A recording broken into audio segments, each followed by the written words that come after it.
ಹಾಗೆ ನಮ್ಮ ಜೊತೆಗೆ ಬಸವರಾಜ ಮುತ್ತಿಮೋಡು ಇದ್ದಾರೆ, ಮತ್ತೊಬ್ಬರು ಬಿಜೆಪಿಯ ಶಾಸಕರು. ಅವ್ರನ್ನ ಮಾತಾಡ್ತೇನೆ ನಾನು. ಅವ್ರೇನು ಹೇಳ್ತಾರೆ ನೋಡೋಣ. ಆ, ಆ, ಬಸವರಾಜ ಮುತ್ತಿಮೋಡು ಸರ್, ಈಗ ಮುಖ್ಯಮಂತ್ರಿಗಳೇ ಸರ್ಕಾರದ ಒಂದು ಜವಾಬ್ದಾರಿನ ಹೊತ್ತಿರ್ತಕ್ಕಂಥವ್ರು. ಇದೀಗ ಸರ್ಕಾರವೇ ಅಂದರೆ ಕರ್ನಾಟಕವೇ ನಂಬರ್ 1 ಭ್ರಷ್ಟಾಚಾರದಲ್ಲಿ ಅಂತಕ್ಕಂಥದ್ದನ್ನು ಅವರ ಆರ್ಥಿಕ ಸಲಹೆಗಾರ ಹೇಳಿರ್ತಕ್ಕಂಥದ್ದು. ಈ ಒಂದು ಹೇಳಿಕೆಯನ್ನು ತಾವು ಯಾವ ರೀತಿ ನೋಡ್ತೀರಿ? ಮುಖ್ಯಮಂತ್ರಿಗಳ ಸಲಹೆಗಾರ ಅಂತ ರಾಯರೆಡ್ಡಿ ಸರ್ ಹೇಳಿದ ಸತ್ಯನೇ ಇದೆ. ಇವತ್ತೊಂದು ಆಡಳಿತ ಪಕ್ಷದಂಥ ಶಾಸಕರು ಮತ್ತು ಮುಖ್ಯಮಂತ್ರಿಗಳ ಸಲಹೆಗಾರಾದಂಥವರೇ ಈ ರೀತಿ ಮಾತಾಡ್ತಾ ಇದ್ದಾರೆ ಅಂದರೆ ಇದು ಯಾವ ರೀತಿ ಇವತ್ತು ರಾಜ್ಯ ಸರ್ಕಾರ ನಡೀತಾ ಇದೆ ಅಂತಕ್ಕಂಥಗಳು ಕರ್ನಾಟಕ ರಾಜ್ಯ ಜನತೆ ನೋಡ್ತಾ ಇದ್ದಾರೆ. ಇವತ್ತು ಯಾವತ್ತೂ ಕೂಡ ಎಲ್ಲಿ ನೋಡ್ರಿ ಬರೀ ಭ್ರಷ್ಟಾಚಾರ ಬಿಟ್ಟರೆ ಬಾಕಿದೇನೂ ಇಲ್ಲ. ಇವತ್ತು ಮೂಢ ಹಗರಣ ಆಗಿರ್ಬೋದು, ವಾಲ್ಮೀಕಿ ಹಗರಣ ಆಗಿರ್ಬೋದು, ಈ ರೀತಿ ಅನೇಕ ಒಂದಿಲ್ಲ ಒಂದು ಹಗರಣಗಳು ನಡೀತಾನೆ ಇದ್ದೇವೆ. ಇವತ್ತು ಒಬ್ಬ ಆಡಳಿತ ಪಕ್ಷದಂಥವರು ಹಿರಿಯ ಶಾಸಕರು ಅವ್ರ ಪಕ್ಷದವರು ಇವತ್ತು ಮಾತಾಡ್ತಾ ಇದ್ದಾರೆ, ಸತ್ಯನೇ ಇರ್ಬೋದಲ್ಲ. ಎಲ್ಲ ನಾವು ನಡ್ಕೋದನ್ನು ಒಂದು ಮಾತನ್ನು ಹೇಳ್ತಾರೆ, ಶಾಸಕರು ಸಚಿವರು ಸರಿಯಾಗಿಲ್ಲ, ಹೀಗಾಗಿ ಅಧಿಕಾರಿಗಳು ಭ್ರಷ್ಟರಾಗ್ತಿದ್ದಾರೆ ಅಂತಕ್ಕಂಥ ಮಾತನ್ನು ಕೂಡ ಹೇಳಿದ್ದಾರೆ. ಡೈಲಿ ಬೆಳಿಗ್ಗೆ ಎದ್ದ ಕೂಡಲೇ ನೀವು ಪೇಪರ್ದಲ್ಲಿ ನೋಡ್ರಿ, ಮೀಡಿಯಾದಲ್ಲಿ ನೋಡ್ರಿ, ಕಾಂಗ್ರೆಸ್ ಸರ್ಕಲ್ದಂಥ ಹರೊಬ್ಬ ಸಚಿವರಾಗಿರ್ಬೋದು ಎಲ್ಲರೂ ಕೂಡ ಭ್ರಷ್ಟಾಚಾರದಲ್ಲಿ ತೊಡಗಿಸ್ಕೊಂಡಾರ. ಡೆವಲಪ್ಮೆಂಟ್ ಕಡೆಗೆ ದಾನ ಕೊಡ್ತಾ ಇಲ್ಲ, ಕೆಲಸಗಳು ಆಗ್ತಾ ಇಲ್ಲ, ಯಾವುದೂ ಕೂಡ ಅಭಿವೃದ್ಧಿ ಕಡೆ ನೋಡ್ತಾ ಇಲ್ಲ. ಇವತ್ತಂತ ಹಿರಿಯಂಥ ಶಾಸಕರು ಈ ರೀತಿ ಆಡ್ತಾ ಇದ್ದಾರೆ ಅಂತಂದಮೇಲೆ ಸತ್ಯವಾಗಿದ್ದ ಜನರು ಕೂಡ ನೋಡ್ತಾನೆ ಇದ್ದಾರೆ. ಇದು ಏನಾದ್ರೂ ಕರಪ್ಷನ್ ಮಾಡೋದಕ್ಕೆ, ಭ್ರಷ್ಟಾಚಾರ ಮಾಡೋದಕ್ಕೆ ಏನಾದರೂ ಕುಮ್ಮಕ್ ನೀಡುವಂಥದ್ದು ಆಗ್ತಾ ಇದೆಯಾ? ಯಾಕೆಂತಂದ್ರೆ ಅಧಿಕಾರಿಗಳು ಈ ಮಟ್ಟಕ್ಕೆ ಭ್ರಷ್ಟಾಚಾರಕ್ಕೆ ಇಳಿದಿದ್ದಾರೆ ಅಂತಕ್ಕಂಥ ಸ್ವತಃ ರಾಯರೆಡ್ಡಿ ಅವರು ಬಹಿರಂಗ ಹೇಳಿರ್ತಕ್ಕಂಥ. ಇವತ್ತು ನೋಡ್ತಾ ಇದ್ದೀರಿ ಸರ್ಕಾರಿ ಅಧಿಕಾರಿಗಳು ಎಷ್ಟು ಮಂದಿ ಆತ್ಮಹತ್ಯೆ ಮಾಡ್ಕೊಂಡಿದ್ದಾರೆ.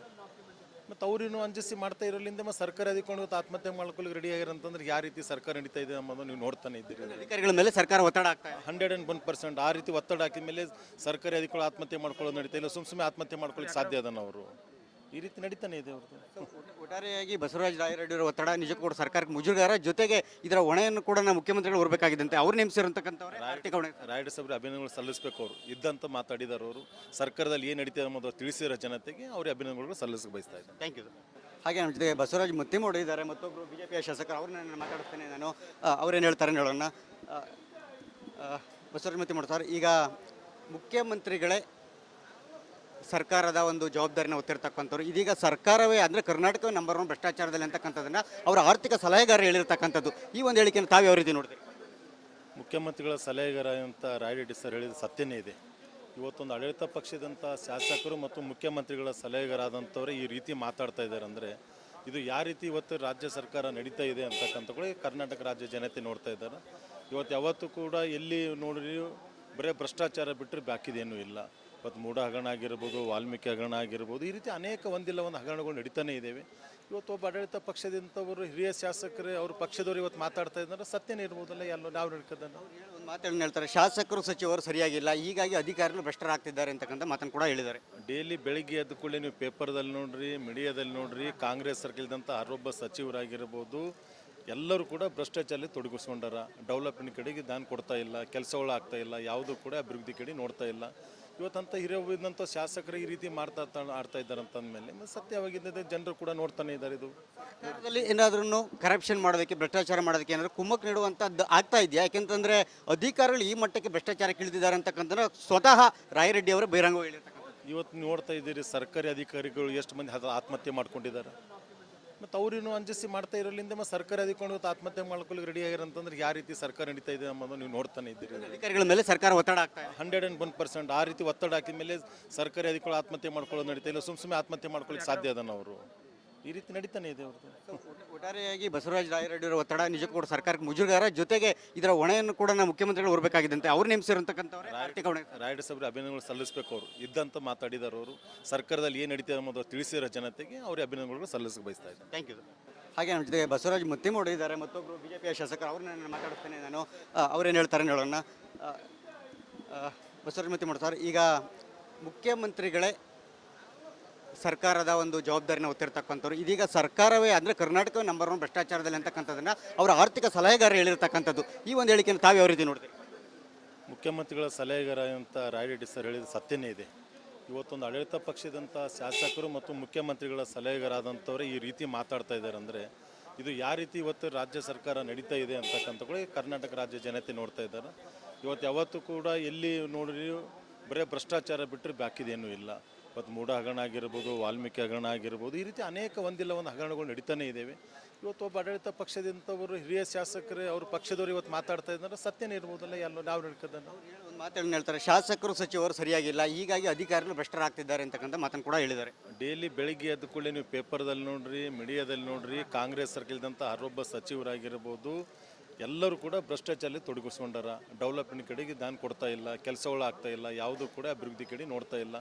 ಇವತ್ತಂತ ಹಿರಿಯಂಥ ಶಾಸಕರು ಈ ರೀತಿ ಆಡ್ತಾ ಇದ್ದಾರೆ ಅಂತಂದಮೇಲೆ ಸತ್ಯವಾಗಿದ್ದ ಜನರು ಕೂಡ ನೋಡ್ತಾನೆ ಇದ್ದಾರೆ. ಇದು ಸರ್ಕಾರದಲ್ಲಿ ಏನಾದ್ರೂ ಕರಪ್ಷನ್ ಮಾಡೋದಕ್ಕೆ, ಭ್ರಷ್ಟಾಚಾರ ಮಾಡೋದಕ್ಕೆ ಏನಾದರೂ ಕುಮ್ಮಕ್ ನೀಡುವಂಥದ್ದು ಆಗ್ತಾ ಇದೆಯಾ? ಯಾಕೆಂತಂದ್ರೆ ಅಧಿಕಾರಿಗಳು ಈ ಮಟ್ಟಕ್ಕೆ ಭ್ರಷ್ಟಾಚಾರಕ್ಕೆ ಇಳಿದಿದ್ದಾರೆ ಅಂತಕ್ಕಂಥ ಸ್ವತಃ ರಾಯರೆಡ್ಡಿ ಅವರು ಬಹಿರಂಗ ಹೇಳಿರ್ತಕ್ಕಂಥ.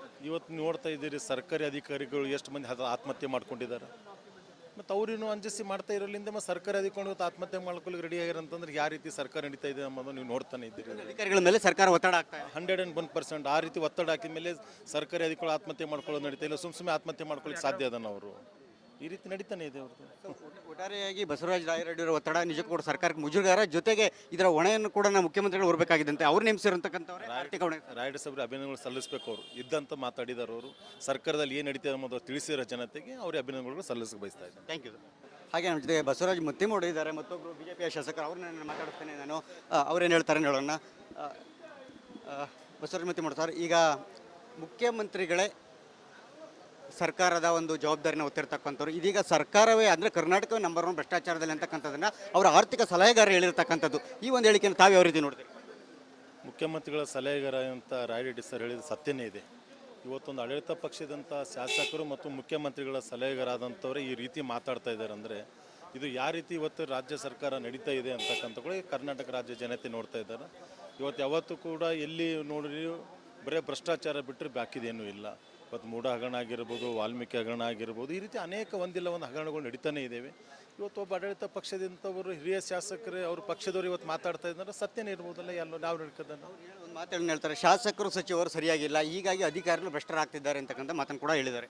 ಡೈಲಿ ಬೆಳಿಗ್ಗೆ ಎದ್ದ ಕೂಡಲೇ ನೀವು ಪೇಪರ್ದಲ್ಲಿ ನೋಡ್ರಿ, ಮೀಡಿಯಾದಲ್ಲಿ ನೋಡ್ರಿ, ಕಾಂಗ್ರೆಸ್ ಸರ್ಕಲ್ದಂಥ ಹರೊಬ್ಬ ಸಚಿವರಾಗಿರ್ಬೋದು ಎಲ್ಲರೂ ಕೂಡ ಭ್ರಷ್ಟಾಚಾರದಲ್ಲಿ ತೊಡಗಿಸ್ಕೊಂಡಾರ. ಡೆವಲಪ್ಮೆಂಟ್ ಕಡೆಗೆ ದಾನ ಕೊಡ್ತಾ ಇಲ್ಲ, ಕೆಲಸಗಳು ಆಗ್ತಾ ಇಲ್ಲ, ಯಾವುದೂ ಕೂಡ ಅಭಿವೃದ್ಧಿ ಕಡೆ ನೋಡ್ತಾ ಇಲ್ಲ. ಇವತ್ತಂತ ಹಿರಿಯಂಥ ಶಾಸಕರು ಈ ರೀತಿ ಆಡ್ತಾ ಇದ್ದಾರೆ ಅಂತಂದಮೇಲೆ ಸತ್ಯವಾಗಿದ್ದ ಜನರು ಕೂಡ ನೋಡ್ತಾನೆ ಇದ್ದಾರೆ. ಇದು ಸರ್ಕಾರದಲ್ಲಿ ಏನಾದ್ರೂ ಕರಪ್ಷನ್ ಮಾಡೋದಕ್ಕೆ, ಭ್ರಷ್ಟಾಚಾರ ಮಾಡೋದಕ್ಕೆ ಏನಾದರೂ ಕುಮ್ಮಕ್ ನೀಡುವಂಥದ್ದು ಆಗ್ತಾ ಇದೆಯಾ? ಯಾಕೆಂತಂದ್ರೆ ಅಧಿಕಾರಿಗಳು ಈ ಮಟ್ಟಕ್ಕೆ ಭ್ರಷ್ಟಾಚಾರಕ್ಕೆ ಇಳಿದಿದ್ದಾರೆ ಅಂತಕ್ಕಂಥ ಸ್ವತಃ ರಾಯರೆಡ್ಡಿ ಅವರು ಬಹಿರಂಗ ಹೇಳಿರ್ತಕ್ಕಂಥ.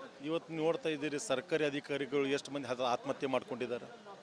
ಮತ್ತು ಅವ್ರಿನ್ನೂ ಅಂಜಿಸಿ ಮಾಡ್ತಾ ಇರೋದ್ರಿಂದ ಮತ್ತು ಸರ್ಕಾರಿ ಅಧಿಕಾರಿಗಳು ಇವತ್ತು ಆತ್ಮಹತ್ಯೆ ಮಾಡ್ಕೊಳ್ಳೋಕೆ ರೆಡಿ ಆಗ್ಯಾರ ಅಂತಂದ್ರೆ ಯಾವ ರೀತಿ ಸರ್ಕಾರ ನಡೀತಾ ಇದೆ ಅನ್ನೋದು ನೀವು ನೋಡ್ತಾನೆ ಇದ್ದೀರಿ. ಅಧಿಕಾರಿಗಳ ಮೇಲೆ ಸರ್ಕಾರ ಒತ್ತಡ ಆಗ್ತಾ ಇದೆ. 101% ಆ ರೀತಿ ಒತ್ತಡ ಹಾಕಿದ ಮೇಲೆ ಸರ್ಕಾರಿ ಅಧಿಕಾರಿಗಳು ಆತ್ಮಹತ್ಯೆ ಮಾಡ್ಕೊಳ್ಳೋದು ನಡೀತಾ ಇಲ್ಲ. ಸುಮ್ಮನೆ ಆತ್ಮಹತ್ಯೆ ಮಾಡ್ಕೊಳ್ಳಿಕ್ಕೆ ಸಾಧ್ಯ ಅದನ್ನು ಅವರು ಈ ರೀತಿ ನಡೀತಾನೆ ಇದೆ ಅವ್ರದ್ದು.